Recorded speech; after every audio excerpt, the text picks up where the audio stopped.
आज का टॉपिक है साइबर सिक्योरिटी एंड अवेयरनेस, जो कि आज के टाइम में बहुत ही ज़्यादा ज़रूरी है, क्योंकि अपने जब भी ऑनलाइन पेमेंट लेन-देन करते हैं या कुछ खरीदते हैं, तब हम क्या करते हैं, डेबिट कार्ड, क्रेडिट कार्ड या नेट बैंकिंग का उपयोग करते हैं। और अगर हम अपना लाइट बिल भरते हैं या फिर कोई घर का कोई भी एलआईसी है या कोई भी शॉपिंग करते हैं, तो हम क्या करते हैं, ऑनलाइन रूप में पेमेंट करते हैं। और हम क्या करते हैं, अपनी व्यक्तिगत जानकारी साइट्स पे या कंप्यूटरों में क्या कर देते हैं, स्टोर करके रख देते हैं। अब उनको सुरक्षित करना क्या कहलाता है, साइबर सुरक्षा कहलाता है। मतलब साइबर सुरक्षा क्या है, कंप्यूटर की सुरक्षा करना जिससे हमारा डाटा सेफ रहे और हमें कोई नुकसान ना पहुंचे, अटैकर हमें नुकसान ना पहुंचा सके। इसमें अलग-अलग तरह के साइबर थ्रेट्स यूज किए जाते हैं। साइबर थ्रेट मतलब अटैकर क्या करते हैं, हमारे डाटा को चुराने का प्रयास करते हैं, हमारी बिना किसी स्वीकृति के, मतलब हमारी कोई परमिशन नहीं होती, हमारे से कोई डाटा चुराए, लेकिन अटैकर क्या करते हैं, हमारा डाटा बिना परमिशन के वो चुराने का प्रयास करते हैं। उसमें अलग-अलग हथकंडे या तरीके अपनाते हैं, जिसमें सबसे पहला आ जाता है मालवेयर। मालवेयर क्या चीज है? मालवेयर अपना जो है, एक आमतौर पे हानिकारक उद्देश्य वाला सॉफ्टवेयर के रूप में जाने जाता है, जिसका काम क्या है, डाटा को चोरी करना या नष्ट कर देना। और ये हमारे कंप्यूटर में कैसे आता है, ईमेल की सहायता से अटैचमेंट के रूप में, या सॉफ्टवेयर जब अपने डाउनलोड करते हैं तब उसके साथ ये हमारे कंप्यूटर में एंट्री कर लेता है। और इसके जो टाइप हैं वो है वायरस, ट्रोजन हॉर्स और स्पाईवेयर। ये इसके टाइप हैं, जिसमें वायरस ए नंबर पे लिखा है, बी नंबर पे ट्रोजन हॉर्स लिखा है और सी नंबर पे स्पाईवेयर लिखा है। अब ये क्या चीज है, ये हमारे मालवेयर के एग्जाम्पल हैं। वायरस क्या चीज है, वायरस एक ऐसा प्रोग्राम होता है जो बिना आपके ज्ञान पे, मतलब बिना अपने को पूछे, अपने कंप्यूटर में सॉफ्टवेयर के अंदर क्या कर लेता है, अपनी छवि बना लेता है। और उसके अंदर धीरे धीरे वो इतने रिप्लिकेंट्स बना देते हैं, जिससे कंप्यूटर की स्पीड क्या हो जाती है, स्लो हो जाती है। और नेक्स्ट आता है हमारा ट्रोजन हॉर्स। ट्रोजन हॉर्स जो है, कंप्यूटर एक सही और नुकसान नहीं पहुंचाने वाला प्रोग्राम होता है, लेकिन ये क्या करता है, कंप्यूटर के अंदर किसी अन्य प्रकार के मेलवेयर डाउनलोड कर देता है। जैसे एडवर्टाइजमेंट आने लग जाते हैं ऑटोमेटिक, तो ये क्या हो गया, एक तरह से मेलवेयर्स के एग्जांपल आ जाते हैं ट्रोजन हॉर्स के रूप में, जो कि हमारे कंप्यूटर को इम्पैक्ट कर देते हैं, प्रभावित कर देती हैं। और नेक्स्ट आता है स्पाईवेयर। अब ये नाम से ही थोड़ा आइडेंटिफाई हो जाता है, ये क्या करते हैं, हमारे किए गए कार्यों पे नजर रखता है और रेगुलर क्या करता है, हमारे रिकॉर्ड की जांच करता है। और हमारे जो भी नेट पे सर्चिंग करते हैं, वो उसका क्या करते हैं, टाइम टू टाइम स्क्रीनशॉट लेता है और अपने जो सर्वर एंड पे डाटा हम अपने आप हमारे बिना परमिशन के भेजता रहता है, जिससे अटैकर क्या करता है, जैसे ही उसे समय मिलता है, उस डाटा को एनालिसिस करके हमारे पे अटैक कर देता है। अब इनसे बचना कैसे है, बचने के लिए हम क्या कर सकते हैं, स्पाईवेयर के लिए हमें ऐसे अटैचमेंट को क्लिक नहीं करना होता जिससे हमें नॉलेज नहीं है। मतलब यूं कह सकते हैं एक तरह से, मतलब हमारे मोबाइल मेल के अंदर कोई ऐसा लिंक आया हुआ है जो हमारे कोई नॉलेज भी नहीं है, तो उन ऐसे लिंक्स पे क्लिक करने से बचें, या ऐसे अपनी डिटेल एंट्री करने से बचें, क्योंकि ये क्या है, एक तरह से मालवेयर हो सकता है। अब सेकंड नंबर पे आता है फिशिंग अटैक।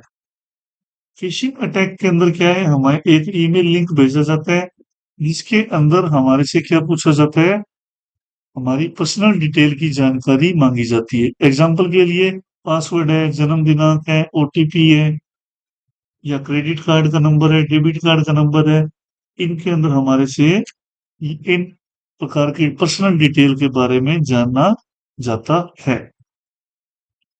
तो फिर आता है हमारा पासवर्ड अटैक।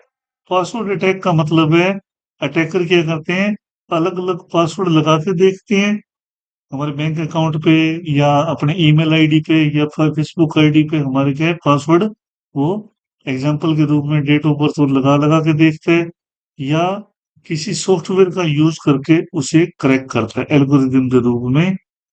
तो इससे क्या है वो हम प्रकार के अटैक को क्या बोला जाता है, पासवर्ड अटैक के रूप में जाना जाता है।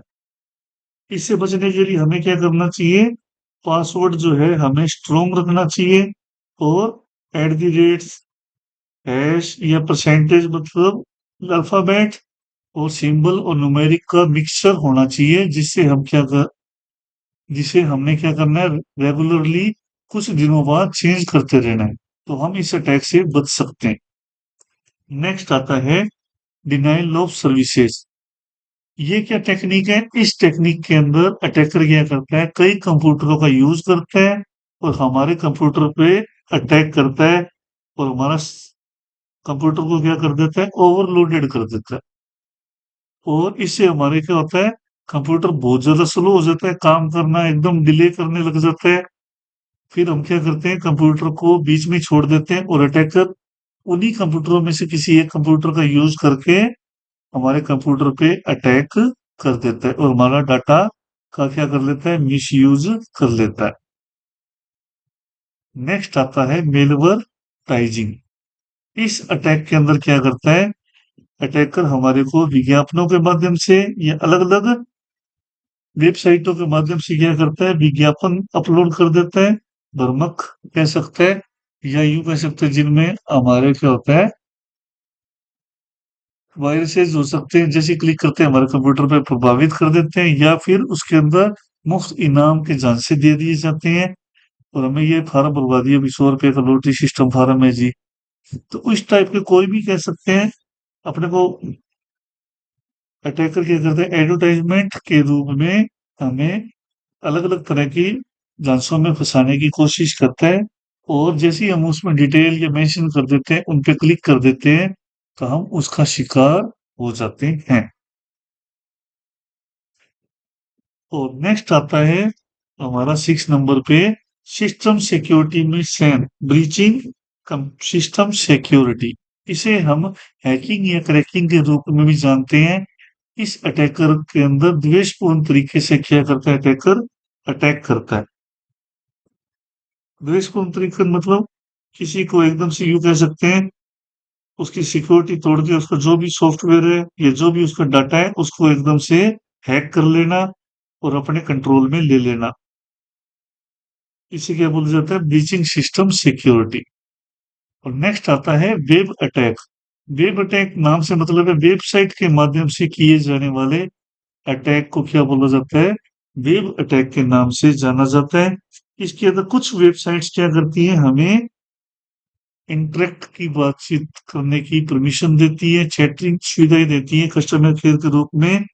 वो क्या करते हैं हमारे को इलेक्ट्रॉनिक फोरम या एसक्यूएल सिस्टम से हमें क्या करती है एक फॉर्मेट उपलब्ध करवाया जाता है और उसके अंदर हमसे डाटा उपलब्ध करवाते हैं, मतलब हमारे से डाटा पूछा जाता है और जैसे ही हम डाटा फिल कर देते हैं पर वो क्या करता है उस डाटा को मिस यूज करने लग जाता है और सबसे ज्यादा यूज में लिए जाने वाला एक नॉर्म आम तौर पे इस अटैक को सबसे ज्यादा काम में लिया जाता है अटैकर द्वारा। नेक्स्ट आता है सेशन हाईजैक। सेशन हाईजैक जो है अटैकर क्या करता है क्लाइंट मशीन और सर्वर के बीच में ऑथेंटिकेशन सेशन जो होता है उस पर क्या करता है वॉचिंग करता है, निगरानी करता है और जैसे ही हम ऑथेंटिकेशन पे जाते हैं और आईडी पासवर्ड वगैरह डालते हैं उस समय हमारे कंप्यूटर को क्या करता है अपने अंडर ले लेता है, कंट्रोलिंग में ले लेता है और जो भी हम आईडी पासवर्ड डालते हैं उसका मिस यूज करता है और विक्टिम को अटैक कर क्या करता है नुकसान पहुंचा देता है। और नेक्स्ट आता है डीएनएस पोजीशनिंग। बीएसएनएल पोजीशनिंग के अंदर क्या है, अटैकर द्वारा क्या डोमेन एड्रेस के साथ क्या कर दी जाती है, छेड़छाड़ की जाती है। और जैसे ही हम क्या करते हैं, अपनी वेबसाइट का एड्रेस डालते हैं, और वेबसाइट का जैसे ही एड्रेस डालते हैं तो क्या होता है, हम जिस वेबसाइट के एंट्री करते हैं और कंप्यूटर क्या करता है, उस एड्रेस पे ना ले जाके किसी और वेबसाइट पे ले जाके हमें छोड़ देता है। तो नॉर्मल क्या होता है, जैसे ही हम जिस वेबसाइट पे जाना चाहते हैं उस साइट पे ना पहुंच के कुछ बोगस साइटों पे पहुंच जाते हैं, और हम क्या करते हैं, उस पे डिटेल एंटर कर देते हैं, और डिटेल एंटर करने से हमें अटैकर क्या कर देता है, नुकसान पहुंचा देता है। तो ये थे हमारे साइबर थ्रेट्स के टाइप्स। और अब हम जानते हैं हमें सुरक्षित वेबसाइट कौन कौन सी है, उसे कैसे पहचाने। अब ये जो हमारा है, इसके अंदर लॉक लगा हुआ है। हमारे जो जब हम वेबसाइट ओपन करते हैं इंटरनेट पे, तब हमें क्या देखना चाहिए, ये लॉक देखना चाहिए, और इसके आगे क्या लगा हुआ होना चाहिए, HTTPS लिखा हुआ होना चाहिए। इस एस का मतलब है सिक्योर। और ये दोनों हमारे वेब एड्रेस के अंदर होने चाहिए। उसी वेबसाइट पे हमें क्या करना चाहिए, हमारी डिटेल को शेयर करना चाहिए, या यूं कह सकते हैं उस पे ही हमने पेमेंट वगैरह के प्रोसेस करना चाहिए। अदर किसी भी वेबसाइट जिन पे ये प्रोसेस नहीं दिया हुआ, पैडलॉक और ये, उस वेबसाइट्स पे हमें क्या करना है, अपने ऑनलाइन ट्रांजैक्शन या यूं कह सकते हैं अपनी डिटेल्स को देने से हमें बचना चाहिए, सावधान रहना चाहिए। इसके अंदर क्या रह जाता है, हमें इस प्रकार की जानकारी हमें क्या मिलती है वेबसाइट पे, ये वेबसाइट हमारी सिक्योर है या नहीं, इसकी पहचान होती है। और ये जो प्रमाण पत्र है, इसको हम यहाँ पे क्लिक करके, लॉक पे क्लिक करके भी हम इसको देख सकते हैं कि हमारा ये जिस वेबसाइट पे हमने वर्क कर रहे हैं उसका सर्टिफिकेट, जो कि एक्सटेंड वैलिडेशन या EVSSL प्रमाण पत्र होता है, उसे हमें देखना चाहिए, उसकी वैलिडिटी देखनी चाहिए। वेबसाइट का ओनर की डिटेल आ जाती है, उसको हमें चेक करना चाहिए ब्राउजर के अंदर, जिससे हमें ये पता लग सके कि वेबसाइट अपने ऑथेंटिक है या नहीं। अगर यहाँ पे नॉट सिक्योर आ रहा है, तो हमें उन वेबसाइट्स पे अपनी डिटेल एंटर करने से बचना है। और नेक्स्ट आ जाता है सिक्योर सील। अब ये क्या चीज है, ये एक तरह की सिक्योर सील जो है, एक विश्वास का प्रतीक होता है वेबसाइट कंपनी की, एक तरह से ट्रेडमार्क कह सकते हैं भी कंपनी रिलायबल है। इस सील को प्राप्त करने कंपनी क्यों करती है, इससे प्राप्त, ताकि विजिटर मतलब अपने क्लाइंट्स को विश्वास दिलाना, ताकि हमारी साइट पे कोई ना कोई कस्टमर प्रोडक्ट को खरीदे, या उस पे जो भी वर्क किया जा रहा है वो ऑथेंटिक रूप में किया जा रहा है। इसलिए वेबसाइट, जिनकी वेबसाइट होती है, वो इस प्रकार की सील्स लगा के रखते हैं। ये जो सिक्योर सील है, सिक्योर सील कई टाइप की हो जाती है, जिसके अंदर डाटा को सिक्योरिटी सिक्योर सील है, या यूं कह सकते हैं बिजनेस वेरीफाई सील है, प्राइवेसी सील है। ये सारी सील्स हमें जो है वेबसाइट पे देखने को मिलती हैं। अब इस सील के जो टाइप में आ जाता है प्राइवेसी सील। प्राइवेसी सील जो है एक कंपनी की अच्छी प्रैक्टिस का एक तरह से ऑथेंटिकेशन करती है, कि ये ऊंचे स्तर के प्रोडक्शन के स्टैंडर्ड को यूज में लेती है, और उससे होने वाले खतरे को भी ये उसमें शो करती है। और नेक्स्ट आता है business practice seal. Business practice seal जो है, अपने जो भी उसका परिचालन कह सकते हैं, ये ऑपरेशनल एक्टिविटी है, उसको शो करती है। और प्रोडक्ट या सर्विसेज जो दे रही है उसकी क्वालिटी, और ऑनलाइन जो विक्रेता है उनको लोकप्रिय बनाने के लिए इस सील को बिजनेस प्रैक्टिस सील के नाम से जाना जाता है। तो कंपनी इसे यूज करती है। तो नेक्स्ट आता है business identity seal. Business identity seal का मतलब आ जाता है, इस सील के अंदर जो है वैधानिक विवरण मतलब जो कंपनी के लॉ हैं या रूल्स हैं और स्टैट्यूटरी है, मतलब एक तरह से उसकी जो मापदंड है, ईयरली स्टेटमेंट्स हैं, वो सब चीजें उसके अंदर शो रहती हैं और उसके अंदर हमारे को रिपोर्ट शो की जाती है। अब इसका मतलब क्या रहता है? इसका मतलब ये रहता है वो कस्टमर के अंदर हम क्या करती है, अपनी गुडविल बनाए रखने के लिए अपनी जो बैलेंस शीट वगैरह को वेबसाइट पे शो करती है और साथ के साथ ऐसी कंपनी के मैनेजमेंट के मेंबर्स की भी लिस्ट दे रखती है और मतलब भौतिक और वास्तविक जो भी एसिड्स हैं उनको भी ये वेरीफाइड करती है, भौतिक मतलब फिजिकल एसिड्स को भी शो करती है। इन सब चीजों का मेन मोटो यही रहता है कि कस्टमर के बीच में विश्वास दिलाना कि हमारे ऊपर आप ट्रस्ट करें और हमारी कंपनी के साथ मिलके काम करें। ये सील्स हमारे को वेबसाइटों पे देखने को मिल जाती हैं। जैसे अपने ऑनलाइन पेमेंट करते हैं बैंक के थ्रू, एसबीआई बैंक है या अदर, उसके अंदर हमें ये सील्स देखने को मिल जाती है। इसका नमूना भी आपको मैं दिखा देता हूँ। एसबीआई नेट बैंकिंग पे क्लिक करेंगे और ओपन करेंगे। ओपन करते ही क्या है, यहाँ पे हम क्या देख सकते हैं, ये हमारे को ट्रस्टेड सील शो कर देगा। अब ये सील जो है हमारे साइट के बिलों में शो करती है, जिससे हम क्या कर सकते हैं, हमें पहले ये देख लेना चाहिए ये सील ट्रस्टेड है, मतलब जो भी साइट है किसके द्वारा हमारे को सुरक्षा प्रदान कर रही है, ये सुरक्षित वेबसाइट है या नहीं। और इसके अंदर जैसे ये लिखा हुआ है, please ensure the following before logging into online SBI.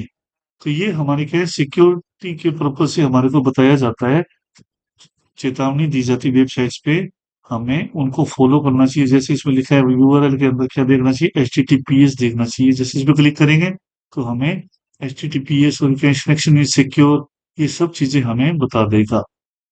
और साइट की सेटिंग है, ये सारा हम इसमें फॉलो कर सकते हैं। और इसका जो सिक्योर है, इसका सर्टिफिकेट है, ये वैलिडेशन सर्टिफिकेट हम यहाँ पे क्लिक करके देख सकते हैं कि ये बैंक की वेबसाइट है और इसकी जो इशू कब हुआ और एक्सपायर कब हो रहा है, ये सब चीजें हम इसके अंदर हम आसानी से देख सकते हैं। और नेक्स्ट आता है हमारा secure website and IT acts. Secure websites में हमें एचटीटीपीएस और पैडलॉक दोनों की जांच करनी चाहिए। और आईटी एक्ट्स क्या हो जाते हैं? आईटी एक्ट जो है, आईटी अधिनियम 2000 को बोला गया है। अब इसकी जरूरत क्यों पड़ी? क्योंकि जैसे जैसे हमारे समाज में इंटरनेट की सुविधा बढ़ी और इंटरनेट पे कामकाज बढ़े, वैसे वैसे क्या हुआ, इंटरनेट पे लोगों ने क्या कर दिया, क्राइम करना शुरू कर दिया, लोगों को लूटना शुरू कर दिया, मतलब ऑनलाइन फ्रॉड करना जारी कर दिए। ज्यादा से ज्यादा संख्या बढ़ा दी गई, लोगों द्वारा गैर तरीके से लोगों को ठगा जाने लग गया।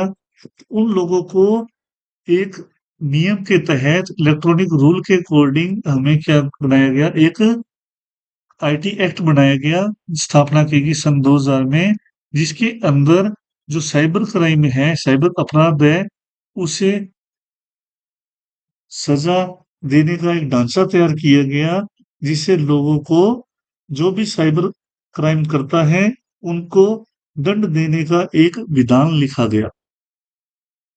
उसमें अलग अलग रहे, जैसे धारा 65 कंप्यूटर सोर्स कोड के साथ छेड़छाड़ करना। अगर कोई कंप्यूटर के सोर्स कोड के साथ कोई चेंजिंग करता है, टेम्परिंग करता है, तो उसे सेक्शन 65 में सजा दी जा सकती है। उसी तरह धारा 66 के अंदर हैकिंग और कंप्यूटर अपराध के माध्यम के लिए यूज में लिया जाता है, तो हैक कर लेता है, हैकिंग या क्रैकिंग अपने पढ़ा था। उसी तरह सेक्शन 43 इलेक्ट्रॉनिक रूप से हम क्या कर देते हैं, डॉक्यूमेंट में चेंजिंग कर देते हैं, टेम्परिंग कर देते हैं, उसके लिए सेक्शन 43 रहता है। और गलत जानकारी छापना या बोगस विज्ञापन देने, उनके लिए क्या किया जाता है, सेक्शन 67 अपनाया जाता है। और इंटरनेशनल ऑर्गेनाइजेशन स्टैंडर्ड के लिए आईएसओ यूज लिया जाता है कंपनियों द्वारा, जो कि अंतरराष्ट्रीय साइबर मापदंड को एक सूचना प्रणाली की स्थापना पर्यावरण संचालन, निगरानी, समीक्षा, रख रखाव और सुधार करने के लिए मॉडल को प्रदान करती है, जिसका नंबर आ जाता है ISO 27001, जो कि एक अंतरराष्ट्रीय साइबर सुरक्षा मापदंड के अंतर्गत आता है। फिर नेक्स्ट आता है कॉपीराइट एक्ट। कॉपीराइट एक्ट जो है हमारा सेक्शन 1957 है, 1957। ये कॉन्ट्रैक्ट के अंदर या किसी का डाटा जानबूझकर कॉपी करना कॉपीराइट पैटर्न के अंदर आता है। और फिर आता है भारतीय दंड संहिता 406, जो कि विश्वासघात या धोखाधड़ी के लिए अपनाया जाता है। 420 धोखाधड़ी के लिए और बेईमानी, बोगस वेबसाइटें बना देना और कॉन्ट्रैक्ट को बीच में छोड़ना या कोई क्षति के लिए जो है सेक्शन 1872 रहता है, 1872, जो कि लोगों को दंड देने के लिए इन्हें आईटी एक्ट 2000 के अंदर ये विधान लिखे गए हैं। अब सिक्योर ब्राउजिंग के अंदर हमें क्या करना चाहिए? हमारा जो कंप्यूटर सिस्टम है उसे अपडेट रखना चाहिए। हमें क्या करना चाहिए? अब अप टू डेट सॉफ्टवेयर ही यूज में लेने चाहिए, मतलब पायरेटेड सॉफ्टवेयर को यूज करने से बचना चाहिए, क्योंकि जो भी एरर आते हैं या बग आते हैं कंपनी क्या करती है, उन्हें टाइम टू टाइम अपडेट करती है और हमें सिक्योरिटी प्रदान करती है। नेक्स्ट आता है यूज एंटीवायरस। एंटीवायरस जो है हमारे को कंप्यूटर में रखना चाहिए, जिससे हमें कंप्यूटर में मालवेयर्स या अदर वायरसेस से हम बच सकें। और फिशिंग अटैक। फिशिंग अटैक जो है हमें अनवांटेड जो लिंक है उस पर क्लिक करने से बचना चाहिए और साथ के साथ हमें अपनी पर्सनल डिटेल को वेबसाइटों पे सेव नहीं करनी चाहिए, ना ही किसी के साथ शेयर करना चाहिए, जिससे हम अपने फिशिंग अटैक से बच सकें। और नेक्स्ट है डोंट रीयूज पासवर्ड, मतलब हमें बार बार काम में लिए हुए पासवर्डों को दोबारा काम में नहीं लेना चाहिए। रेगुलर हमें अपने पासवर्डों को बदलते रहना चाहिए और पासवर्ड के अंदर हमें कैपिटल लेटर, स्मॉल लेटर या सिंबल्स को भी यूज में रखना चाहिए। और HTTPS जो है, चेक HTTPS, हमें क्या करना चाहिए? वेब एड्रेस के अंदर पैडलॉक और HTTPS को अच्छे से जांच लेना चाहिए, उसका सर्टिफिकेट वगैरह, फिर ही हमें उन वेबसाइटों पे अपनी डिटेल को यूज में लेना चाहिए। प्राइवेसी पॉलिसीज जो है हमें वेबसाइट पे देखने को मिलती है, हमें अपने कंपनी की प्राइवेसी पॉलिसी को भी अच्छे से चेक कर लेना चाहिए, जिससे हम अपने कंपनी के जो भी रूल्स हैं उसको समझ के फिर ही हम उस पे अपना वर्क कर रहे हैं, ताकि हम अगर हम पॉलिसी अगर अच्छे से रीड नहीं करते हैं तो हमें मतलब जो हम वर्क करना चाहते हैं वो अपने अच्छे ढंग से करने में हम असुविधा प्राप्त कर सकते हैं। अगर पॉलिसी में लिखा है कि हम ये कंपनी कहती है कि हम रिटर्न की पॉलिसी नहीं है हमारे, हम अगर पैसा उस शॉप से या उस वेबसाइट से प्रोडक्ट खरीद लेते हैं तो हम वहां पे गुड्स को रिटर्न नहीं कर पाएंगे। तो हमें क्या करना चाहिए? पॉलिसी को अच्छे से रीड आउट करके ही हमें उस पर वर्क करना चाहिए। नेक्स्ट है मॉनिटर योर फाइनेंशियल ट्रांजैक्शंस। हमें क्या करना चाहिए? फाइनेंशियल ट्रांजैक्शन जो हम ऑनलाइन पेमेंट वगैरह करते हैं उसको रेगुलर देखते रहना चाहिए। और अगर हमें डाउट हो तो हमें तुरंत अपने पासवर्ड बदल लेने चाहिए और बैंक से कांटेक्ट करना चाहिए, या रिलेटेड जो भी हमारा बैंक है या जो ऐप है उनके कस्टमर केयर पे संपर्क करना चाहिए। तो नेक्स्ट है पब्लिक फ्री जो वाईफाई होते हैं उनको यूज करने से बचना चाहिए, ताकि हम क्या करें? अपने जो डिटेल्स है, कई बार क्या होता है पब्लिक जो फ्री नेट यूज करते हैं उनमें हमारे लॉकर के माध्यम से हमारी डिटेल को सेव कर लिया जाता है। तो हमें पब्लिक जो फ्री नेटवर्क है उन पे अपने ऑनलाइन पेमेंट से खास करके यूज करने से बचना चाहिए। नेक्स्ट है डिसेबल स्टोर पासवर्ड, मतलब हमें जो पासवर्ड है उसे डिसेबल रखना चाहिए और पासवर्ड को पब्लिकली ओपन नहीं करना चाहिए। और पहली बात तो हमें अपने पासवर्डों को सेव ही नहीं करना चाहिए। और फिर नेक्स्ट है turn on your browser popup blocker. हमें क्या है, जो पॉपअप ब्लॉकर होता है उसे ऑन रखना चाहिए। कई बार हमें क्या करते हैं, पॉपअप ब्लॉकर ऑफ कर देते हैं, तो कुछ एप्लीकेशन के अंदर जो ब्लॉकर हैं वो बैकग्राउंड में भी वर्क करते हैं। तो हम अगर ऑन रखेंगे तो हमें वो शो दिख जाएगा, तो ये सब प्रोसेस हो रहा है, तो उससे हम तुरंत उन वेबसाइटों पे एग्जिट हो सकते हैं, मतलब बाहर आ सकते हैं। अब है नेक्स्ट मेलिंग एटिट्यूड्स, मतलब मेलिंग के शिष्टाचार, कि हमें मेलिंग कैसे करनी चाहिए। इसके लिए क्या है, इंट्रोडक्ट यूज योर सेल्फ। हमें क्या है, अपने आप को जो मेल के अंदर हमें अपना नाम वगैरह बताना होता है वो संक्षिप्त में बताना चाहिए, और अपनी पोस्ट को भी दे सकते हैं, लेकिन इसको सब शॉर्ट में ही हमें रखना चाहिए। और सब्जेक्ट लाइन जो है हमें मेल के अंदर लिखनी चाहिए, ताकि सामने वाले को जब हम मेल भेजते हैं तो वो उस सब्जेक्ट के रिगार्डिंग ही मेल को अच्छे से समझ सके, और अपने जो सब्जेक्ट लिखा है उसे समझ के वो अपना प्रोसेस आगे कर सके। फिर है understand the difference between two and CC and BCC. अब ये क्या चीज है, अपने मेल के अंदर पढ़ा था टू और सीसी और बीसीसी, इसको अपने अच्छे से समझ के यूज में लेना चाहिए। सीसी मतलब कार्बन कॉपी के लिए यूज में लिया जाता है, और बीसीसी ब्लाइंड कार्बन कॉपी, मतलब जब हमने एक एज ए ब्रॉडकास्ट मेल भेजना है तब हमें बीसीसी काम में लेना चाहिए। नेक्स्ट है keep message brief and to the point, मतलब हम जो मैसेज लिख रहे हैं मेल के अंदर वो पॉइंट टू पॉइंट लिखना चाहिए। जिस सब्जेक्ट से रिलेटेड हम मैसेज कर रहे हैं सिर्फ उसी को ही डिस्क्राइब करना चाहिए। फिर है do not discuss multiple subject in the single message. हमें जो है जब मेल लिखते हैं तब हमें उसी मेल के बारे में ही मैसेज लिखना चाहिए, ना कि अदर सब्जेक्ट के रिलेटेड भी हम लाइनें लिख जाने लग जाएं। और नेक्स्ट है be mindful of your tone. हम जो मेल लिखते हैं उसकी मेल की जो भाषा है साधारण और सरल होनी चाहिए, जिससे सामने वाले अधिकारी को अचपटा ना लगे और ज्यादा अभद्र भी ना लगे। और फिर है do not overuse reply to all. अगर हम किसी मेल को रिप्लाई टू ऑल करना चाहते हैं तो हमें एक बार ही करना चाहिए, बार बार रिप्लाई टू ऑल नहीं करना चाहिए। रिप्लाई टू ऑल करने से सभी को, जितने भी यूजर्स जुड़े हुए हैं जिनकी मेल आईडी जुड़ी हुई है उस मेल के साथ, सबको वो संदेश जाता रहता है, तो उससे हमें बार बार यूज में नहीं लेना चाहिए। जब जरूरत हो तभी हमें रिप्लाई टू ऑल का ऑप्शन काम में लेना चाहिए। और नेक्स्ट है do not right in all caps.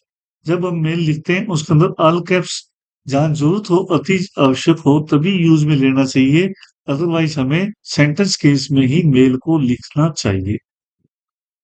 Next है check mail authenticity before forwarding mail. मतलब हमें क्या है, जब हम किसी को मेल आया वो मेल किसी को आगे भेजते हैं तो मेल भेजने से पहले हमें क्या करना चाहिए, उसे वेरीफाई कर लेना चाहिए जो मेल में कंटेंट है वो एकदम सत्य है। ऐसा ना हो कि किसी ने मेल भेजा झूठा मेल और वो हम किसी और को भी भेज रहे हैं।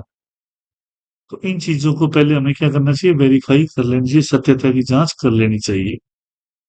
और नेक्स्ट है your companies email is not private.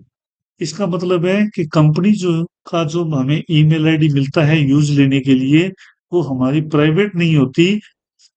भी हम किसी अपने प्राइवेट यूज के लिए अपने दोस्तों को हम उससे मेल भेज रहे हैं। कंपनी की जो मेल आईडी है वो एक तरह से बिजनेस मेल आईडी की तरह काम में लेनी चाहिए, सिर्फ बिजनेस पर्पज यूज से ही उसे यूज में लेना चाहिए।